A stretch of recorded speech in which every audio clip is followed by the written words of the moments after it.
안녕하세요. 저는 초등학생 두 아이를 키우고 있는 40대 아이 엄마입니다.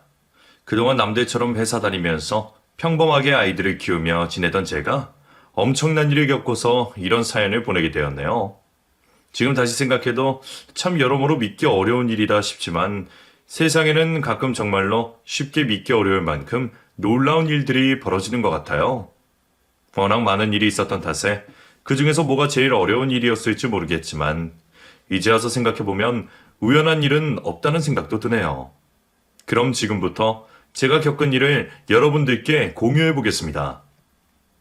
저는 어릴 적 어머니가 병으로 일찍 돌아가시면서 그 후로 아버지와 단 둘이 살았어요.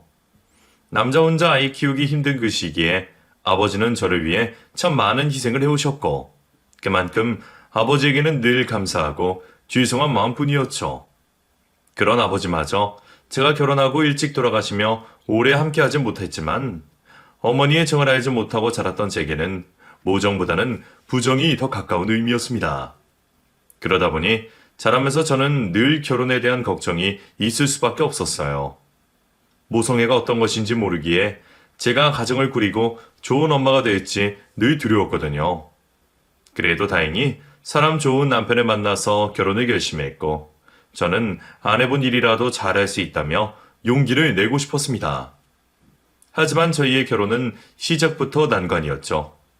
당연한 일인지 몰라도 시어머니는 엄마가 없이 자란 저를 탐탁치 않아 하셨어요.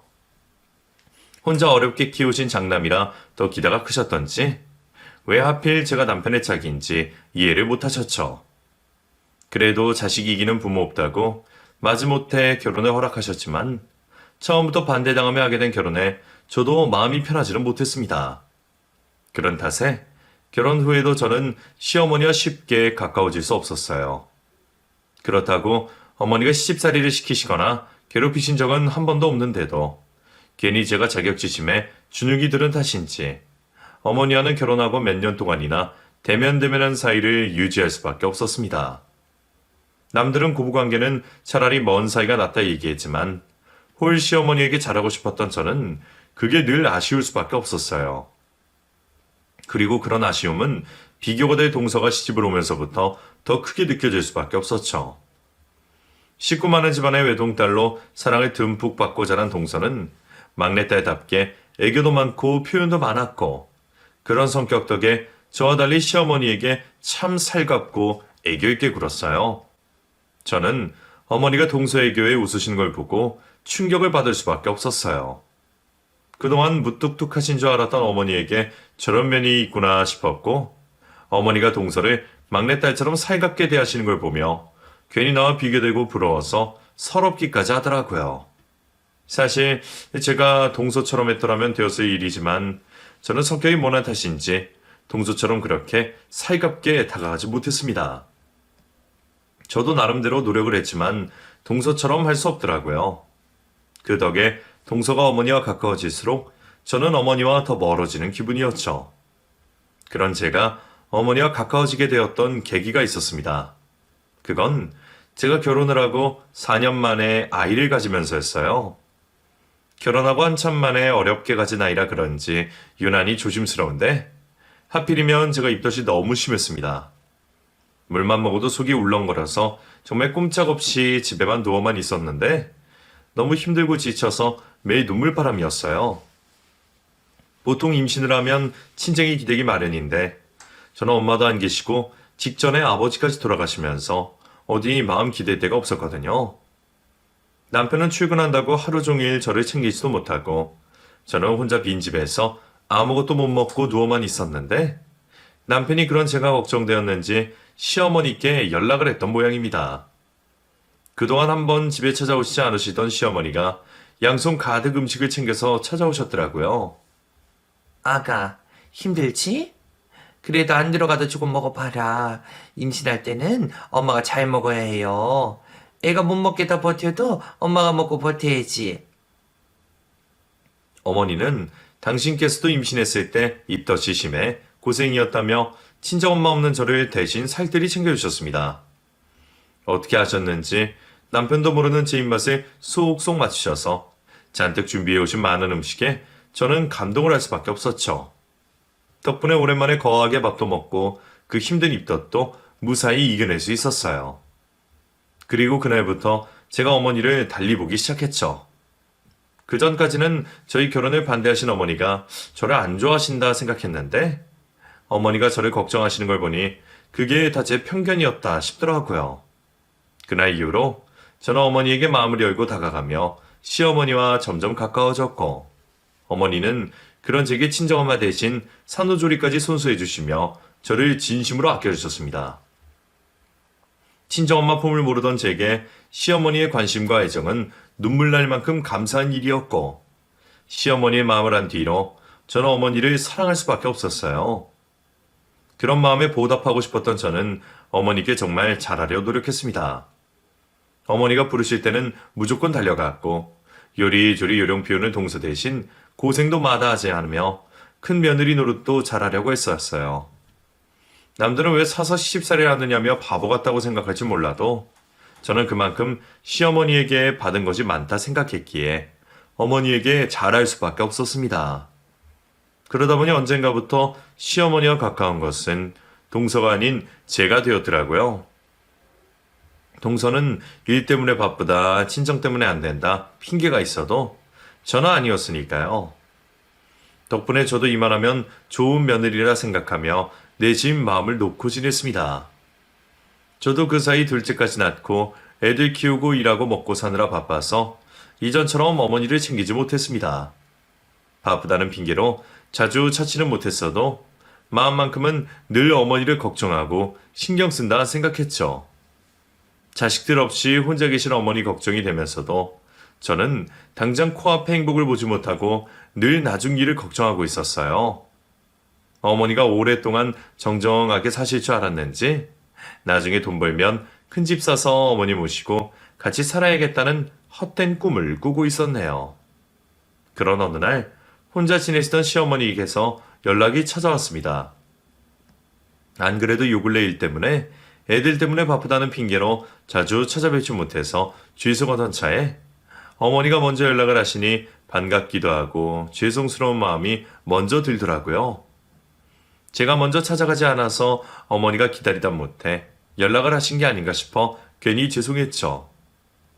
제가 그런 생각을 가지고 있어서 그런 건지 전화기 너머로 들리는 어머니의 목소리도 그리 좋지 않았습니다. 그저 할 말이 있으니 시간 날 때 식구들이 모였으면 좋겠다는 짧은 말씀이었지만 저는 그 말이 왠지 불안하게 느껴졌죠. 어머니가 식구들에게 하실 말씀이 있다는 게 뭘까 궁금하기도 하고 걱정스러웠던 저는 동서에게 어머니의 말씀을 전하며 식구들이 다 모일 날을 잡았습니다. 그 와중에 아이 없이 딩크로 사는 동서가 주말에는 약속이 있었는데 번거롭게 되었다며 저더러 들으다는 듯 툴툴거리기는 했지만 그런 동서의 투정 정도는 귀담아 듣지도 않았어요. 그때 저는 무슨 일인지 묻는 제 질문에도 대답하지 않으시는 시어머니를 걱정하기 바빴으니까요. 그렇게 오랜만에 온 가족이 시댁에 모였던 어느 날 시어머니는 저희 앞에서 청천벽력 같은 말씀을 꺼내셨습니다. 내가 몸이 좀 이상해서 병원에 다녀왔는데 거기서 나더러 암이라 그러는구나. 폐암이란다. 말기라 그러더구나. 폐암이요?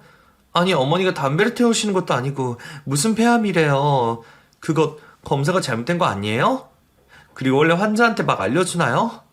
원래 보호자가 같이 가서 들어야 하는 거 아니에요? 남편이나 시동생은 어머니가 암에 걸렸다는 사실을 도저히 믿을 수 없는지 어머니께 자꾸만 질문들을 쏟아내고 있었습니다. 저도 도저히 못 믿을 얘기라 궁금한 게 참 많았어요. 하지만 어머니는 그런 자식들 앞에서조차 모든 걸 포기하신 듯 담담한 표정으로 말씀을 이어가셨죠. 얘가 새새벽 어린애도 아니고 그런 얘기 듣겠다고 바쁜 자식들을 데려가겠냐? 괜찮으니 그냥 말해달라 했지. 나도 내가 왜 폐암인지 모르겠지만 담배 한 번 안 피운 여자들도 폐암에 많이 걸린다고 하더라. 뭐 불 앞에서 가스 냄새를 많이 맡아서 그렇다는 얘기도 있고 정확한 건 모르겠지만 그렇다는데 어쩌겠니. 나도 처음에는 천식이도진 줄 알고 대수롭지 않게 생각했는데 설마 폐암 말기까지 간 줄은 나도 몰랐구나. 그래도 나아질 수 있는 거죠. 요즘 암이 뭐 옛날 같나요? 치료받으면 완치될 수도 있는 거잖아요. 그쵸? 글쎄다. 병원에서는 3기도 아니고 말기인 게 심각하든 말하던데 항암만 해보자 하기는 해도 거기서도 그게 희망차게 말하진 않더구나. 내가 나이도 나이인지라 뭐 얼마나 대단히 기대가 있겠니. 어차피 나는 살 만큼 살았고 자식들 다 키워놓은 마당에 더 욕심 부리고 싶지도 않다. 그래도 너무 걱정하고 동요하지 말아라. 그러라고 얘기 꺼낸 거 아니야. 얘기를 해야 하나 말아야 하나 고민하다가 그래도 자식들한테는 알려야지 싶어서 어쩔 수 없이 말하는 거니까. 나도 이제 와서 자식들 고생시키거나 부담 주고 싶지 않고 그냥 나 혼자 알아서 하련다. 어머니, 무슨 말씀이세요? 혼자 사신다뇨? 뭘 혼자 사세요? 항암 치료받는 것도 쉬운 일이 아니던데. 앞으로 간병이도 필요할 거고 옆에서 살림 챙기고 식사 챙기는 사람도 필요할 텐데 아무리 어머니가 알아서 잘하시는 분이라 해도 아픈 몸을 어떻게 혼자 알아서 하시려고요. 그래요 어머니 왜 또 섭섭하게 그렇게 말씀하세요. 자식이 둘이나 있고 며느리가 둘씩이나 있는데 저희가 설마 아픈 어머니 혼자 두겠어요? 제가 어머니 모실 테니까 그런 말씀 말고 앞으로는 병원 치료받으실 것만 신경 쓰세요. 제가 꼭 어머니 살릴 거예요. 시어머니는 자식들에게 부담 주기 싫어서 간병이고 도움이고 필요 없다고만 하셨어요. 그동안 평생 자식들 위해서 사셨던 어머니가 말년에 병까지 얻으시고도 자식에게 마음 편히 기대지 못하는 모습에 저는 시어머니가 바보 같고 안쓰러울 수밖에 없었습니다. 식당에서 밥 장사하시면서 아들들을 혼자 키우셨던 어머니가 오랜 세월을 그 좁고 오래된 식당 부엌에서 가스 냄새 맡아가며 일을 하셨던 것을 알았던 저희로서는 폐암의 원인이 혹시 거기 있지 않을까 싶은 생각을 할 수밖에 없었습니다. 저도 가스 연기가 폐에 얼마나 안 좋은지 그런 걸로도 폐암에 걸리는 여자들이 있다는 걸 들어본 적이 있었기에 어머니의 병이 그냥 우연이라고 생각할 수가 없었어요. 분명 평생 고생하신 탓일 거라 생각했죠. 그런데도 끝까지 자식들에게 부담을 지우고 싶지 않아 아시는 어머니 때문에 저는 속이 많이 상했습니다. 하지만 자식들도 그리 넉넉한 사정이 아닌지라 누구 하나 선뜻 어머니를 모시겠다고 말을 할 수도 없는 상황이었죠. 간병비를 대거나 직접 어머니를 챙겨야 할 텐데 저희도 맞벌이하면서 자식 둘을 키우는 상황에 금전적 여력은 별로 없는 상황이었습니다. 핑계를 대고 싶었던 건 아니지만 현실적으로 얘기하자면 저희는 간병비는커녕 당장 누구 하나 일을 그만둘 사정이 아니었어요. 심지어 집도 없이 자식 둘 데리고 남의 집 이사 다니며 반전세를 살던 형편이었으니 말이에요.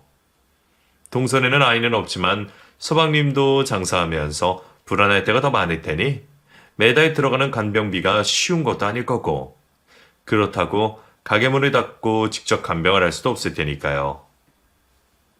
동서야 워낙 자기 일을 중요하게 생각하는 사람이니 물어볼 생각도 안 했지만 말이에요. 그래서인지 동서도 서방님도 둘 다 우물쭈물하며 쉽게 입을 열지 못했습니다. 저희 남편도 어머니에게 걱정 말라 말을 해놓고서는 뒤늦게 현실 생각이 드는지 앞으로 어떻게 하겠다고 툭 터놓고 얘기를 못하더라고요. 그걸 보고 계신 시어머니 속은 얼마나 상하실까 싶은 생각에 결국 제가 총대를 맬 수밖에 없었습니다. 됐다. 나 정말로 니들한테 부담 줄 생각 아니래도 그냥 나 혼자 알아서 하면 되니까 다들 신경 쓰지 말고 미안해하지도 말거라. 아니에요 어머니. 제가 모실게요. 제가 어머니 직접 모실 거예요. 여보, 당신 일을 어쩌려고? 길이야 잠깐 쉬어야지. 돈 주고 간병이 쓰는 것도 불안해. 괜히 간병이 있어서 마음 불안하느니 차라리 내가 직접 어머니 챙길게. 어머니도 그게 좋으시죠? 나는 정말 괜찮대도 그러네. 일 다니는 애가 무슨 간병을 한다고 그러니. 제가 좋아서 하는 거예요. 그렇게 하게 해주세요. 형님이 그러시다면요 저야 감사하죠. 저도 틈틈이 돌게요 형님. 그렇게 시어머니는 제가 모시게 되었고 저는 곧장 회사에 퇴직서를 내게 되었습니다. 휴직을 하고 싶었지만 회사에서는 언제 돌아올지 기억 없는 제 사정을 충분히 이해해주지 않았어요. 그래도 잠시나마 휴직이 되지 않을까 기대했었는데 역시나 제 자리를 지키는 건 쉬운 일이 아니었네요. 일을 그만두면서 나중에 복직은 어떻게 해야 하나, 앞으로 생활비는 어쩌야 하나 걱정이 많았지만 저도 전혀 예상 못한 일은 아니었기에 어쩔 수 없다 생각했어요. 덕분에 한동안 남편 혼자 외벌이를 하게 되었고 생활비를 줄여야 했지만 그럼에도 저희 부부는 그 선택을 후회하지 않기로 했습니다. 남편은 자기 어머니 일이니 당연한 일이라며 혼자 외벌이하는 고생도 자처하겠다 했지만 시어머니를 친어머니와 다름없이 생각했던 제게도 그런 결정은 당연한 일이었어요. 고생은 뻔한 일이었지만 그 순간 어떤 자식이라도 부모님의 안위를 먼저 생각할 수밖에 없었을 겁니다. 시동생도 남편과 마찬가지로 미안한지 제게 몇 번이나 연락해서 말을 꺼내더라고요. 형수, 진짜 미안해요. 제가 형수한테 다 떠넘긴 건 아닌지 정말 염치 없고 면목 없습니다. 형도 그렇지만 저도 형수한테 정말 감사해요. 저희도 사정 나아지면 어떻게라도 도울 테니까 당분간은 좀 고생해 주세요. 온 가족들은 혼자 시어머니를 모시게 된 저를 걱정했지만 저는 생각보다 큰 어려움을 겪지 않았습니다.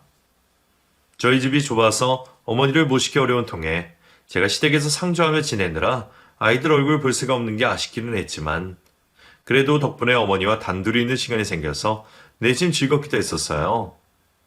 간병이라고 해봤자 어머니 모시고 병원 다니고 아픈 어머니 챙기는 것 뿐이었기에 별로 힘든 것도 없다 싶었죠. 아프신 어머니 두고 행복했다고 하면 안 될 말이지만 그래도 저는 그때 어머니와 단둘이 보내던 시간들이 여전히 행복한 기억으로 남아 있습니다. 매일 어머니와 같이 식사를 차려 먹고 TV를 보고 도란도란 수다를 떠는 게 제가 늘 꿈꾸던 일이었거든요. 아주 어릴 적 어머니가 돌아가신 저는 TV에 나오는 모녀들이 참 부러웠습니다. 한 집에 살며 티격태격하면서도 떨어질 줄을 모르고 매일같이 붙어 다니며 같이 웃고 떠들고 하는 게 정말 보기 좋아 보이더라고요. 나도 우리 엄마 계셨으면 그렇게 지내지 않았을까 싶은 생각에 제게 그런 풍경은 꿈 같은 상상뿐이었어요. 시집 와서도 시어머니와 조금씩 가까워지면서 친정어머니에게 못 받았던 사랑과 관심을 받았지만 단둘이 시간을 보낼 겨를은 별거 없었거든요. 그런데 제가 어머니를 간병하는 덕에 어머니와 오롯이 붙어 있을 수 있으니 제가 얼마나 좋았겠어요. 남편은 그런 제 속을 모르니 하루 종일 시어머니 수발 들고 챙긴다고 고생하겠다 하지만 저는 정말로 어머니와 지내는 시간들이 전부 좋았습니다. 물론 매번 항암 치료받을 때마다 고통에 몸부림치시는 어머니를 볼 때면 속이 상해서 눈물이 날 만큼 괴로웠지만 그럼에도 저는 어머니가 좀 더 오래 저희 곁에 있어주기를 바랐어요. 어머니와 조금만 더 좋은 시간을 보내고 좋은 것들을 보여드리고 싶다는 생각에 저도 괜히 욕심을 부릴 수밖에 없었죠. 어머니는 아마를 아시고부터 삶의 미련을 다 버리신 듯 해탈하신 몸이셨지만 저는 그런 시어머니를 억지로 더 버티시게 하기 위해 안달을 할 수밖에 없었습니다.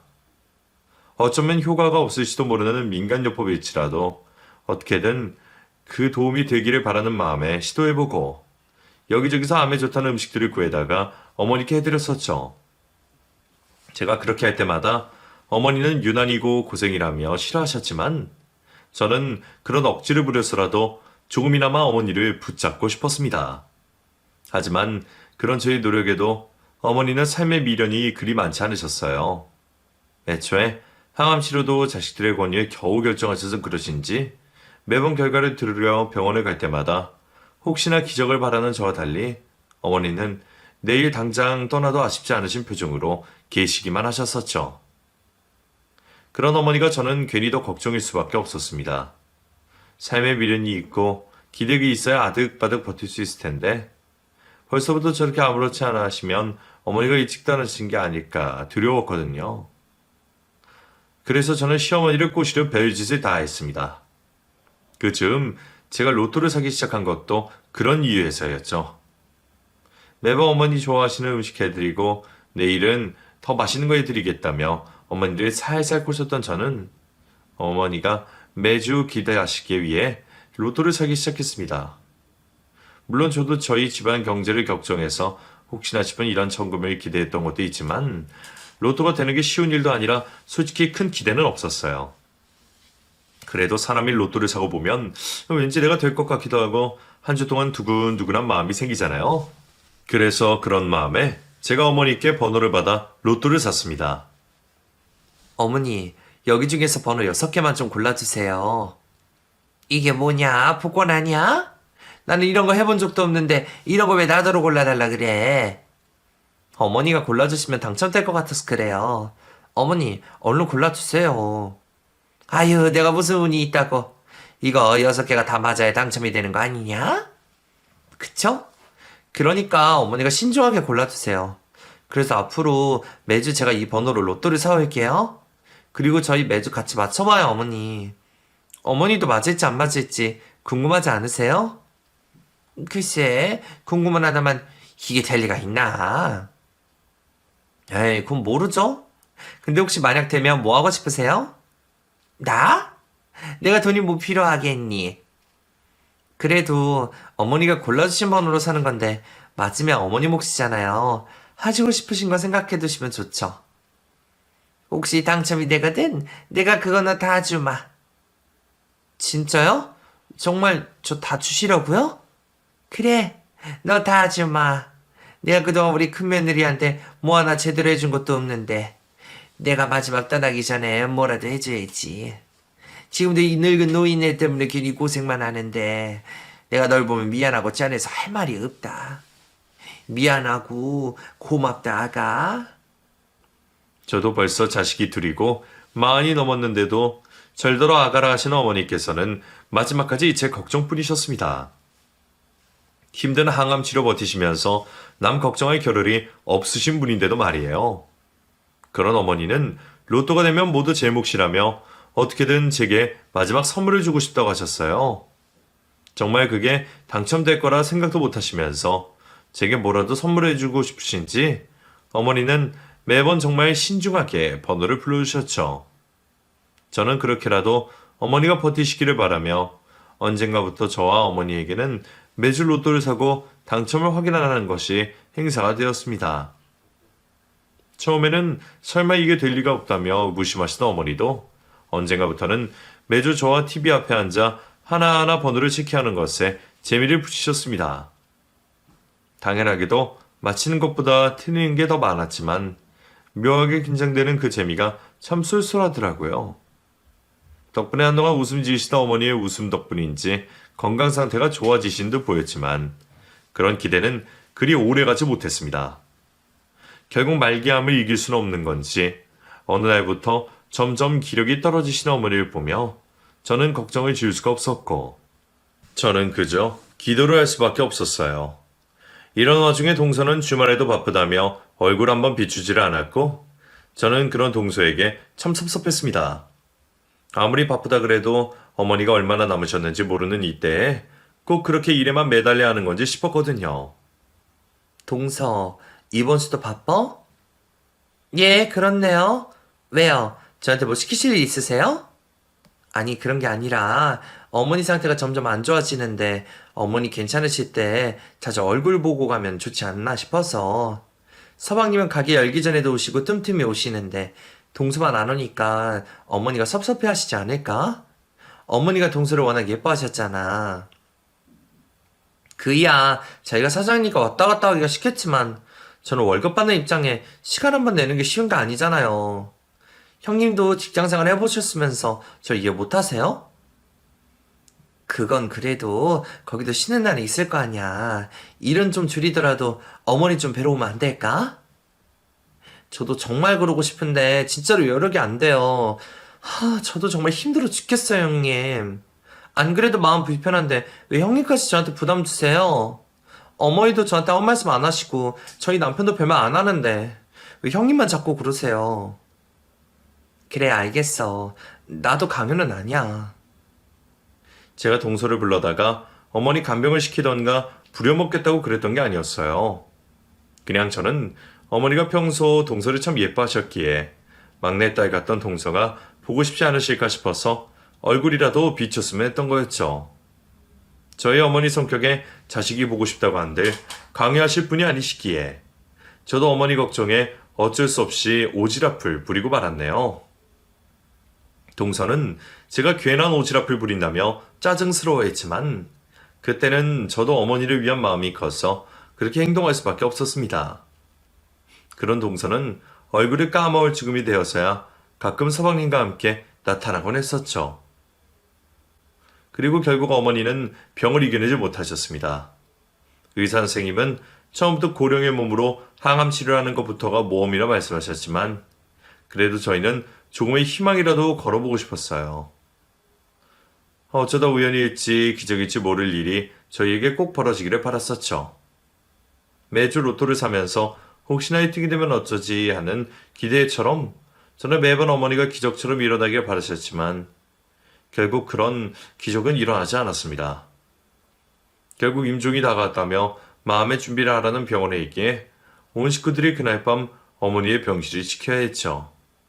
평소였더라면 저 어머니가 TV 앞에서 로또 번호를 하나씩 맞춰봐야 할 날이었지만 그날은 그럴 겨를도 정신도 없이 어머니의 곁을 묵묵히 지킬 수밖에 없었습니다. 그런데 어머니가 그게 내심 아쉬우신지 저한테 TV를 봐보자 하시더라고요. 그때 저는 한시가 아까운 마음에 다른 생각을 할 겨를이 없었지만 어머니의 소원대로 TV를 켜드렸습니다. 마침 다른 식구들도 잠시 자리를 비운 터라 그때 병실에는 저 어머니 둘뿐이었어요. 덕분에 어머니와 저는 곧 헤어짐을 앞두고 있을 그 상황에서도 여느 때처럼 작은 추억을 남길 수 있었습니다. 그런데 그날 저는 정말 놀라운 기적을 보게 되었습니다. 어머니가 불러주셨던 그 번호가 1등에 당첨되고 말았던 것이죠. 놀란 제가 어머니와 함께 그 번호를 몇 번이나 확인했는지 모르겠네요. 너무 놀라서 말도 못하는 저를 보며 어머니는 행복하신 목소리로 말씀하셨습니다. 세상에 정말 기적이란 게 있는가 보다. 내가 일찍 떠나더라도 우리 며느리한테 좋은 행운이 찾아가 줬으면 좋겠다고 빌었더니 정말로 행운이 찾아간 모양이야. 아이고 나도 이제 우리 며느리한테 뭐 하나 해줄 수가 있구나. 아가 그게 내 마지막 선물이라 생각하고 필요한데 잘 쓰거라. 기운도 없으시면서 좋아서 그렇게 말씀을 하시는 시어머니의 얘기에 저는 하염없이 눈물을 흘릴 수밖에 없었습니다. 수십억 로또가 당첨된 것은 누가 뭐래도 기뻐야 할 기적이었지만 사실 그때 저는 그깟 돈보다는 다른 기적을 바라고 싶었거든요. 어머니는 계속 그런 소원을 비시는지 몰라도 저는 수십억 로또가 안 되더라도 우리 어머니는 몇 년만 건강하게 사시길 바랬는데 하늘에서는 제 소원보다는 우리 어머니의 소원을 들어주셨던 모양이에요. 그리고 어머니는 비로소 소원을 이루셨던 그날 하루를 더 넘기지 못하시고 임종을 맞이하게 되셨습니다. 결국 어머니가 떠나시면서 저는 크게 슬퍼할 수밖에 없었습니다. 제발 가시지 말라 수없이 외쳐봤지만 이미 떠나신 어머니는 돌아오실 수가 없으셨고 어머니를 보낸 슬픔에 빠진 저는 저희 어머니와 단둘이 나누었던 로또 당첨매의 결과를 잠시 잊을 수밖에 없었습니다. 당장 시어머니 장례식을 준비해야 했기에 저도 로또 생각은 한 겨를도 없었거든요. 저는 시댁으로 가며 시어머니의 장례를 준비했고 그날 병실에서 어머니와 확인했던 로또는 시댁에 가져다 두었습니다. 괜히 집에 두었다가 애들이나 남편 손에 잃어버리겠다 싶어서 아무도 없는 시댁에 잘 보관해 두기로 했던 거죠. 남편에게는 장례가 끝나면 말할 생각에 그때는 그 로또의 정체를 남편에게도 알리지 않았기에 그게 없어지거나 별일이 생길 거라고는 생각도 하지 못했어요. 하지만 장례가 모두 끝나고 어머니의 유품 정리를 위해 시댁을 찾은 저는 너무 놀랄 수밖에 없었습니다. 대체 무슨 일인지 바로 며칠 전까지만 해도 깨끗하게 정리되어 있던 시댁이 누가 왔다 간 것처럼 물건들이 어질러 있고 서랍이 죄다 열려져 있어 침입한 흔적이 남아 있었거든요. 그 광경에 경찰에 신고를 먼저 해야 하나 싶었는데 그런데 이상하게도 집안에 없어진 건 딱히 없어 보였어요. 어머니 폐물도 그대로 있고 감나갈 만한 물건들은 그대로 있는데 대체 뭘 뒤져서 가져간 건지 이상하더라고요. 그런데 순간 저는 없어진 물건이 무엇일지 유추할 수 있을 것 같았습니다. 그리고 서랍 속 없어진 로또 용지를 발견한 저는 그제서야 남편에게 로또 당첨의 사실을 전할 수 있었죠. 아무래도 누가 로또 종이를 가져간 것 같아. 내가 어머니랑 매주 로또를 사던 게 있었는데 그게 이번에 제 당첨이 됐거든. 근데 여기 서랍에 로또 넣어둔 게 없어. 남편은 로또 당첨 사실에 당연히 놀랐고 대체 누가 어떻게 알고 로또 종이를 가져갔을지 걱정했습니다. 저는 혹시나 그날 병실에 누가 있었는지 곰곰이 생각해 봤지만 그날 그 병실에 다른 사람은 분명 없었다 싶었어요. 그때 순간 오래된 달아두었던 시댁의 현관 CCTV가 기억났습니다. 혼자 계실 어머니가 걱정되어 남편이 달아두었던 거였는데 현관만 비추는 카메라라 별로 쓸 일이 없어서 까맣게 잊고 있었었죠. 그래도 그게 범인을 알 수 있는 유일한 방법이었기에 저희는 그 카메라를 확인해 볼 수밖에 없었습니다. 그리고 그걸 확인하는 저는 놀라서 까무러칠 수밖에 없었죠. 워낙 오래전 달아둔 구형 카메라라 잘 보이지 않아서 남편을 알아보지 못했지만 저는 모자를 뒤집어 쓴 그 사람이 누군지 확실히 알 수밖에 없었어요. 그 걷는 걸음이며 뒤통수가 영락없는 저희 동서더라고요. 남편은 설마 동서는 아닐 거라며 괜한 사람을 의심하지 말자 했지만 저는 그게 동서라는 것을 확신할 수밖에 없었죠. 동서가 어떻게 알고 로또를 훔쳐가는지 모르겠지만 저에게 이런 반구 없이 도둑질을 한 것이 정말 괘씸했습니다. 그렇다고 가족끼리 로또 때문에 고소하고 경찰서에 갈 수는 없었어요. 이제 막 어머니를 보내드린 제가 어머니를 생각해서라도 그런 짓은 차마 할 수 없었거든요. 결국 저는 동서와 서방님을 시댁으로 불러 다 같이 사자대면을 할 수밖에 없었어요. 동서에게는 어머니의 유산 문제를 해야 할 이야기가 있다며 로또 얘기는 꺼내지 않았죠. 로또가 없어진 제가 난리를 피우는 기색이 없자 동서는 제가 아직 아무것도 모르는 줄 아는 건지 뻔뻔한 얼굴로 나타났습니다. 그리고 저는 그 자리에서 로또 이야기를 꺼냈죠. 동서, 어제 시댁에 왔다 갔었어? 예? 아니요? 그게 무슨 말씀이세요? 아니, 어제 누가 왔다 갔는지 집이 어질러져 있더라고. 어머, 도둑 든 거 아니에요? 신고나 하셨어요? 아니, 신고나 할 필요가 없었어. 범인이 누군지 알거든.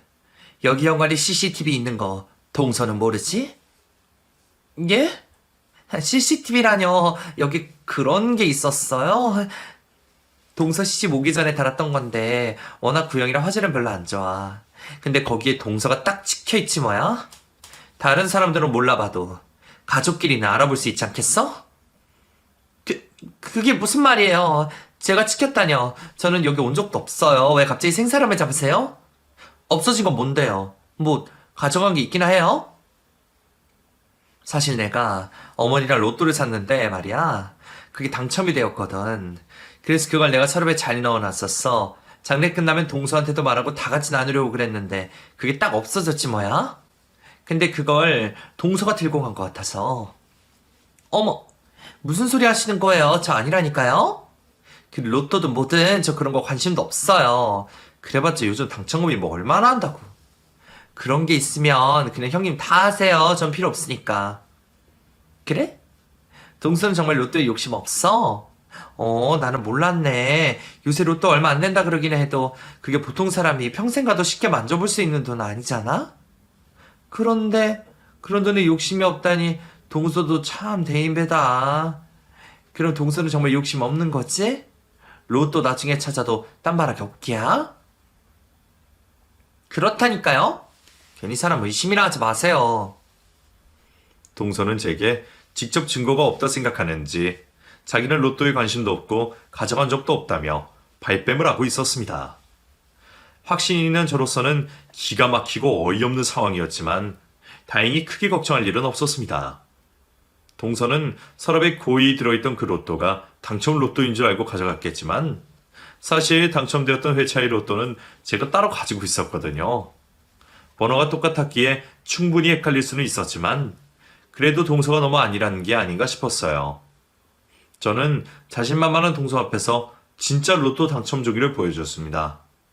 그러자 동서의 눈동자가 쉴 새 없이 흔들리더라고요. 그래, 동서가 욕심 없다니 참 고맙네. 그럼 이 당첨금은 우리가 다 가질게. 괜찮지? 뭐예요? 없어졌다더니 형님이 그걸 어떻게 들고 있어요? 그 도둑이 다른 회차 종이를 가져갔더라고. 나도 정신이 없어서 처음에는 그게 이건 줄 알았는데 내가 생각해보니까 당첨된 종이를 다른 데다가 놨었거든. 서랍에 있던 거 가짜야? 그제서야 상황을 파악한 동서는 눈앞에서 당첨금을 놓쳤다 생각하는지 결국 본색을 드러냈습니다. 그럼 지금 저를 속이신 거예요? 그래서 정말 형님이 다 하시려는 거고요. 동서는 욕심 없다며. 원래 어머니가 나한테 주신 거기도 하고 나누는 것도 내 마음이지?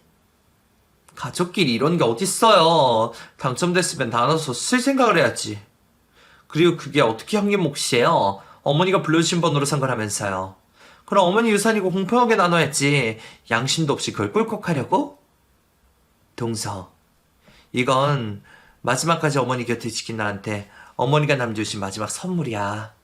동서가 그날 병실에 서 로또 당첨된 거 엿들은 거라면 어머니가 마지막으로 나한테 뭐라고 하셨는지도 들었을 거 아니야. 그동안 고생한 며느리한테 마지막으로 선물해주고 가신다면 좋아하셨잖아. 나더러 쓰라고 하신 돈인데 거기 동서 몫이 왜 있어? 처음에는 저도 혼자 욕심을 부릴 생각은 아니었습니다. 어머니의 유산이니 당연히 동서네와 공평히 나눠야겠다 생각했었죠. 그런데 몰래 로또 당첨 사실을 듣고 도둑질을 하며 시치미를 떼는 동서를 보니 그럴 마음이 사라지더라고요. 끝까지 어머니께 찾아오지도 않고 무심했던 동서에게 어머니의 마지막 선물을 나눠주고 싶지 않았어요. 그런데도 동서는 자기 몫을 내놓으라며 고소 얘기까지 꺼냈습니다. 형님 혼자 며느리예요? 내 몫이 왜 없어요? 안 나누면 고소할 테니까 그렇게 하세요. 무슨 억지야. 동서는 그동안 어머니한테 얼굴도 안 비쳤잖아. 잠깐만요. 그동안 얼굴을 안 비췄다니 형수 그게 무슨 말이에요? 현정이 매주 엄마 찾아갔잖아요. 아니에요? 누가 그래요? 아니요. 동서는 그동안 서방님 오실 때나 가끔 따라왔지 매번 바쁘다고 혼자 찾아온 적이 한 번도 없었어요.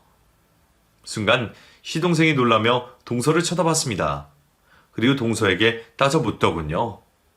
당신 그동안 매주 엄마 찾아뵌다고 집 비웠잖아. 그럼 그동안 어디 가서 뭘 한 거야? 아니, 나도 일이 바빠서 그런 거지. 딴짓한 건 아니야. 일 때문이면 일한다고 그러면 되지. 엄마 만나러 간다 핑계댈 일이 뭐가 있는데. 알고 보니 동서가 서방님에게는 어머니를 간병하러 간다고 하고 매주 집을 비웠었던 모양입니다. 그리고 그동안 뭘 했을지는 뻔히 예상되는 일이었죠. 결국 동서의 로또 횡령 덕에 의외의 사실이 밝혀지며 그 일로 동서를 의심한 서방님은 결국 동서의 외도 사실까지 알게 되었습니다. 그동안 동서가 시댁에 오지도 못하고 바빴던 것은 일 때문이 아니라 외도 때문이었더라고요.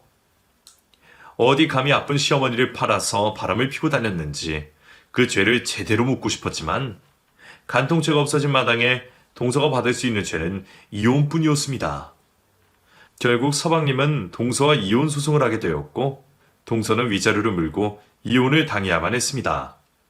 동서는 그 와중에도 로또 당첨금이 아까운지 소송을 하니 많이 했었지만 이미 법적으로도 동서의 몫은 없기에 의미 없는 발악일 뿐이었네요. 그 뒤로 시끄러운 일들이 정리가 되고서야 저희는 로또 당첨금을 수령할 수 있었습니다. 그리고 당연하게도 서방님께 절반을 나눠주려 했죠. 그런데 서방님이 거절을 하시더라고요. 그거 엄마, 형수한테 준 선물이잖아요. 제가 뭐라고 그걸 받겠어요. 어차피 저는 이제 혼자고 혼자 먹고 살기가 어려운 것도 아닌데 형이랑 형수는 애도 둘이잖아요. 그러니까 괜히 미안해하지 마시고 전부 형수 몫으로 쓰세요. 덕분에 저희는 그 돈으로 생애 처음으로 내 집 마련을 하게 되었고 돈 때문에 가족끼리 얼굴 붉힐 일도 없었어요. 가끔 로또 때문에 가정이 파탄나는 경우도 있다던데 다행히 저희에게는 좋은 결과만 있게 되었죠. 저는 지금도 어머니가 제게 주신 감사한 선물들을 소중하게 생각하고 있습니다. 앞으로 제 삶이 얼마나 남았을지는 모르겠지만 어머니를 다시 만날 그날까지 어머니를 기리며 열심히 살아가겠습니다. 감사합니다.